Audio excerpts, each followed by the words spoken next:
ഇന്ന് നമ്മൾ ജോധ്പൂരിൻ്റെ വിശേഷമാണ് കേട്ടോ വീഡിയോയിൽ കാണിക്കാൻ പോകുന്നത്. ഇപ്പോൾ നമ്മളുള്ളത് മെഹ്റൻഗഡ് കോട്ടയിലാണ്. നമ്മുടെ ഇന്ത്യയിൽ തന്നെ ഏറ്റവും വലിയ കോട്ട എന്നാണ് പറയുന്നത്. സോ നോക്കാം.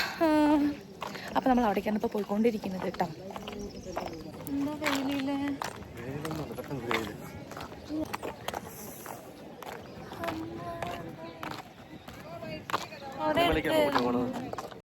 നല്ല വെയിലുണ്ടായിരുന്നു കേട്ടോ. അതുപോലെ തന്നെ നല്ല ചൂടുണ്ടായിരുന്നു. എന്തുമാതിരി വെയിലെന്ന് നമുക്കിങ്ങനെ അങ്ങനെ സൂചി കുത്തുന്ന പോലെ ഭയങ്കര ഒരു ഫീലായിരിക്കും. അത്രയും വെയിലായിരുന്നു. എനിവേ ഞങ്ങളങ്ങനെ മെല്ലെ പതുക്കെ നടന്ന് കോട്ടൻ്റെ താഴെ എത്തിയിട്ടുണ്ട്. അപ്പോൾ ഇതാണ് അതിൻ്റെ ഒരു പ്രവേശന കവാടം. ഇതുവഴിയാണ് നമ്മൾ ഉള്ളിലോട്ട് പോകുന്നത് കേട്ടോ. അപ്പോൾ അങ്ങോട്ട് പോകുമ്പോൾ ഒരു ടിക്കറ്റ് കൗണ്ടർ കാണും. അവിടെ നിന്ന് നമ്മൾ ടിക്കറ്റ് എടുക്കണം. എവിടെ പോയാലും മലയാളീസ് കാണും പറഞ്ഞ പോലെ അവിടെ വന്നപ്പോൾ കുറച്ച് മലയാളീസിനെ കണ്ടു കേട്ടോ. ഒഴിവ് ദിവസം അല്ലാണ്ട് കേട്ടോ ഇമ്മാതിരി തിരക്ക്. ഒഴിവ് ദിവസം കൂടിയാണെങ്കിൽ ഇതിലേറെ തിരക്കുണ്ടാവും. അമ്മാതിരി തിരക്കുണ്ടായിരുന്നു ഞങ്ങൾ പോയ ദിവസം. കുറേ ഫോറിനേഴ്സും കാര്യങ്ങളൊക്കെ ഉണ്ടായിരുന്നു. ഫോറിനേഴ്സിന് എക്സ്ട്രാ വേറെ ഒരു പേ ചെയ്യണം കേട്ടോ ടിക്കറ്റിന് വേണ്ടിയിട്ട്. അതുപോലെ തന്നെ രാവിലെ 9 മണി തൊട്ട് 5 മണി വരെയാണ് എൻട്രി ടൈം ഉള്ളത്.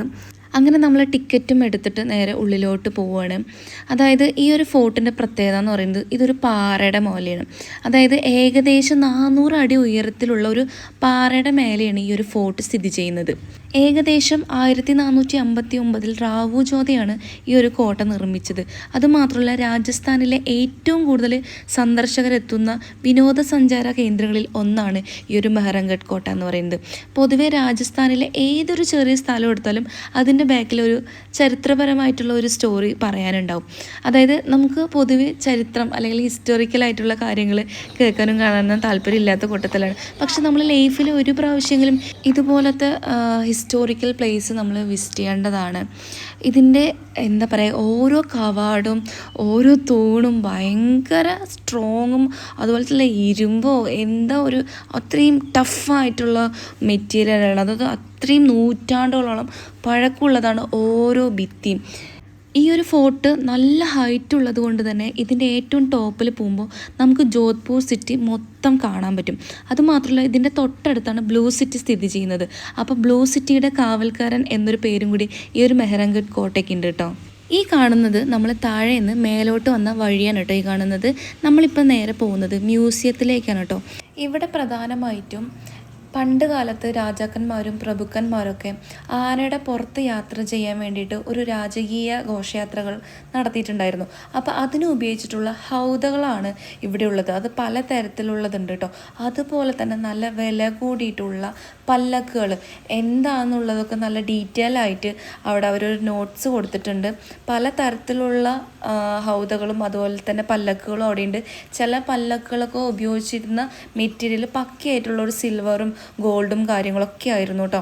അത് കഴിഞ്ഞിട്ട് നമ്മൾ നേരെ ഒരു ഇറങ്ങിച്ചെല്ലുന്ന ഒരു നടുമുറ്റത്തേക്കാണ്. അവിടെ നിന്ന് പിന്നെ നമ്മൾ പോകുന്നത് നേരെ കുറേ ഒരു ആയുധങ്ങളുടെ ശേഖരണങ്ങളുണ്ട്, അവിടേക്കാണ് കേട്ടോ പോകുന്നത്. അന്ന് കാലത്ത് ഉപയോഗിച്ചുകൊണ്ടിരുന്ന പല തരത്തിലുള്ള വാളായുധങ്ങൾ, അതുപോലെ കത്തിൻ്റെ തന്നെ പല തരത്തിലുള്ള പല സൈസിലുള്ള ആയുധങ്ങൾ, വാള്, പരിചകൾ, ഹെൽമെറ്റുകൾ. ഇത് നോക്കൂ, ഇത് പൂട്ടും താക്കോലും ആണ് കേട്ടോ. ഒന്ന് ആലോചിച്ച് നോക്കി എത്രമാത്രം വലിപ്പമുള്ള പൂട്ടും താക്കോലും ആണെന്ന്. അങ്ങനെ പല തരത്തിലുള്ള ആയുധങ്ങളുടെ ഒരു ശേഖരം തന്നെ അവിടെ ഉണ്ട് കേട്ടോ. അതുപോലെ തന്നെ അവർ അന്ന് കാലത്ത് ഉപയോഗിച്ചുകൊണ്ടിരുന്ന അവരുടെ ഡ്രസ്സുകൾ, ഈ ഡ്രസ്സിൻ്റെയൊക്കെ ത്രെഡുകൾ പക്കയായിട്ടുള്ള ഗോൾഡിലുള്ള തീർത്താണെന്നാണ് അതിൽ എഴുതി വെച്ചിട്ടുള്ളത്. അത് കഴിഞ്ഞിട്ട് നമ്മൾ നേരെ പോകുന്നത് ഒരു മിറർ പാലസിലേക്കാണ് കേട്ടോ. അത് പറയാൻ കാരണം എന്താ വെച്ചാൽ ഈ ഒരു ഹാള് മൊത്തം മിററാണ് കേട്ടോ. അതിൻ്റെ ഭിത്തിയും സീലിങ്ങും ഒക്കെ. ഈ ഒരു ഹാളിൻ്റെ പേര് മോട്ടി മഹാൽ എന്നാണ്. ഇതും അതുപോലെ തന്നെ ഇതിൻ്റെ തൂണുകളാണെങ്കിലും സീലിംഗ് ആണെങ്കിലും എല്ലാം ഗോൾഡിൽ തീർത്താണ് കേട്ടോ ഈ ഒരു ഹാള് മൊത്തത്തിൽ. അങ്ങനെ നമ്മൾ മെഹ്റൻഗഡ് കോട്ട മൊത്തത്തിലൊന്ന് ചുറ്റി കണ്ട ശേഷം താഴോട്ട് ഇറങ്ങി. അപ്പോൾ അവിടെ ഇതുപോലത്തെ ചെറിയ ഷോപ്പുകളുണ്ട് കേട്ടോ. ഇതെല്ലാം ഹാൻഡ് മെയ്ഡായിട്ട് ചെയ്തതാണ്. അതുപോലെ തന്നെ അതിൻ്റേതായ എക്സ്പെൻസീവ് ആയിട്ടുള്ള റേറ്റും ഉണ്ടായിരുന്നു കേട്ടോ. ഭയങ്കര വിലയായിരുന്നു. ഒരു ചെറിയ മാലയ്ക്കും കമ്മലിനും ഭയങ്കരമായിട്ട് റേറ്റ് പറഞ്ഞിട്ടുണ്ടായിരുന്നു. സോ അപ്പോൾ നമ്മൾ അങ്ങനെ മെഹ്റൻഗഡ് കോട്ട ചുറ്റി കണ്ടു. അടുത്തതായിട്ട് നമ്മൾ പോകുന്നത് ജോധ്പൂരിൽ തന്നെ പ്രശസ്തമായിട്ടുള്ള മറ്റൊരു കൊട്ടാരമാണ് കേട്ടോ. ഉമൈദ് ഭവൻ പാലസ് ആണ്.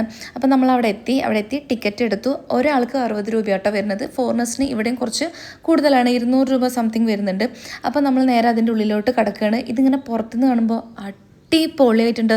ഈ ഒരു കൊട്ടാരം എനിക്ക് ദൂരത്തു നിന്ന് കാണുമ്പോഴാണ് കുറച്ചും കൂടി ഭംഗിയായി തോന്നുന്നത്. അകത്ത് ഒരുപാട് കാര്യങ്ങൾ കാണാനും അറിയാനും ഒക്കെ ഉണ്ടെങ്കിലും ഇതിൻ്റെ പുറത്തുനിന്ന് കാണുമ്പോൾ ഒരു പ്രത്യേക ഭംഗിയാട്ടോ.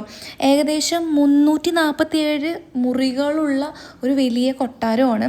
ഇപ്പോഴും ഈ ഒരു കൊട്ടാരത്തിൻ്റെ ഒരു ഭാഗം അവരുടെ രാജകുടുംബത്തിൽപ്പെട്ട രാജാക്കന്മാർ ഇപ്പോഴും അവിടെ താമസിക്കുന്നുണ്ട്. അതുപോലെ തന്നെ അതിൻ്റെ വേറൊരു ഭാഗം എന്ന് പറയുന്നത് താജിൻ്റെ പ്രോപ്പർട്ടി ആയിട്ടാട്ടോ വരുന്നത്. അതായത് താജിൻ്റെ ഒരു വസതി എന്നൊക്കെ പറയാം. അതുപോലെ തന്നെ വേറൊരു വശം എന്ന് പറയുന്നത് മ്യൂസിയമാണ്. അപ്പോൾ നമ്മൾ മ്യൂസിയത്തിലേക്കാണ് പോകുന്നത്. അപ്പോൾ പോകുമ്പോൾ തന്നെ അവിടെ ഈ ഒരു പാലസിൻ്റെ ഒരു മിനിയേച്ചർ നമുക്ക് കാണാൻ പറ്റും. പിന്നെ ഒരുപാട് ഫ്രെയിംസും കാര്യങ്ങളും ഉണ്ട് കേട്ടോ. അപ്പോൾ ഇതാണ് നമ്മുടെ ഉമേദ് സിംഗ് രാജാവ്. ആളുടെ ഫോട്ടോ ആണ് ഈ കാണുന്നത്. ഈ ഒരു കൊട്ടാരം ഉമേദ് സിംഗ് പാലസിൻ്റെ ഒരു പേരിലാണ് അറിയപ്പെടുന്നത്. ശരിക്കും ഈ ഒരു കൊട്ടാരം നിർമ്മിച്ചതിൻ്റെ പ്രധാന ലക്ഷ്യം എന്ന് പറയുന്നത് 1920കളിൽ വരൾച്ചയും ക്ഷാമവും മൂലം ഒരുപാട് ദുരിതം അനുഭവിക്കുന്ന ആയിരക്കണക്കിന് ആൾക്കാർക്ക് തൊഴിൽ നൽകുക എന്നതായിരുന്നു ഇതിൻ്റെ ഒരു ലക്ഷ്യം. ഏകദേശം 1929 നിർമ്മാണം തുടങ്ങിയിട്ട് 1943 ഈ ഒരു കൊട്ടാരത്തിൻ്റെ നിർമ്മാണം പൂർത്തിയായത് എന്നാണ് പറയുന്നത്. അത്രയും കാലം ആൾക്കാർക്ക് തൊഴിൽ കൊടുക്കുക എന്നതായിരുന്നു ഈ ഒരു കൊട്ടാരത്തിൻ്റെ നിർമ്മാണം കൊണ്ട് ഉദ്ദേശിക്കുന്നത്. ഈ കാണുന്നത് പണ്ട് കാലത്ത് അവർ ഭക്ഷണം കഴിച്ചുകൊണ്ടിരുന്ന ഒരു ഡൈനിങ് ഹാളാണ് കാണുന്നത്. അതുപോലെ തന്നെ പണ്ട് കാലത്ത് അവർ ഉപയോഗിച്ചിരുന്ന സെറാമിക് പോട്ട്സുകൾ, പ്ലേറ്റുകൾ, ഗ്ലാസ്സുകൾ എല്ലാം അവിടെ അവർ ഷോക്കേസ് ചെയ്ത് വെച്ചിട്ടുണ്ട് കേട്ടോ. ഭയങ്കര നീറ്റും ക്ലീനും ആയിട്ട് തന്നെ വെച്ചിട്ടുണ്ട്. ഇതിൻ്റെ അകത്ത് മാത്രമല്ല കേട്ടോ, ഇതിൻ്റെ പുറത്തും ഭയങ്കരമായിട്ട് ക്ലീനും നീറ്റും ആണ് കേട്ടോ. മ്യൂസിയം ആയതുകൊണ്ട് തന്നെ എല്ലാം ഭയങ്കര ഫ്രെയിം ചെയ്ത് തന്നെ അവരെല്ലാം സൂക്ഷിച്ച് വെച്ചിട്ടുണ്ട് കേട്ടോ. എല്ലാം ഡീറ്റെയിൽഡ് ആയിട്ടുള്ള ഒരു നോട്ട്സും ഉണ്ട്. ഒരുപാട് ഫ്രെയിംസ് ഉള്ളതാണ് മറ്റൊരു ആകർഷണമായിട്ട് എനിക്ക് തോന്നിയത് കേട്ടോ. അതുമാത്രമല്ല ഒരുപാട് ആർട്സിൻ്റെ, അതായത് പെയിൻറ്റിങ് വർക്കുകൾ കാര്യങ്ങളൊക്കെ ഉണ്ട്. ഈ കാണുന്നത് പല കൺട്രിയിലുള്ള ക്ലോക്കുകളാണ് കേട്ടോ. ഇതൊരു വലിയ ഹാളാണ്. അത് നിറച്ച് ഇതുപോലെ ഡിഫറെൻറ്റ് ടൈപ്സ് ഓഫ് ക്ലോക്കുകൾ കേട്ടോ. ഒരുപാട് കാലത്തുള്ള ക്ലോക്കുകളുണ്ട്. പല കൺട്രീസിൽ പല തരത്തിലുള്ള ക്ലോക്കുകൾ അവിടെയുണ്ട്. എനിവേ എന്തായാലും എനിക്ക് പേഴ്സണലി ഈ ഒരു പാലസിൻ്റെ അകത്ത് കയറിയപ്പോൾ അകത്തത്തെ ഒരു ഭംഗീനെയും കാട്ടിലും എനിക്കിത് പുറത്തുനിന്ന് കാണുമ്പോഴായിരുന്നു ഭയങ്കര വാവ് എന്ന് തോന്നിയത്. കാരണം അത്രയ്ക്കും പ്രൗഡിയും അതുപോലെ തന്നെ ഒരു രാജകീയ ലുക്ക് എന്നൊക്കെ പറയില്ലേ, എന്ന പോലത്തെ ഒരു ലുക്കിലാണ് ആ ഒരു പാലസ് പണി കഴിച്ചിട്ടുള്ളത്.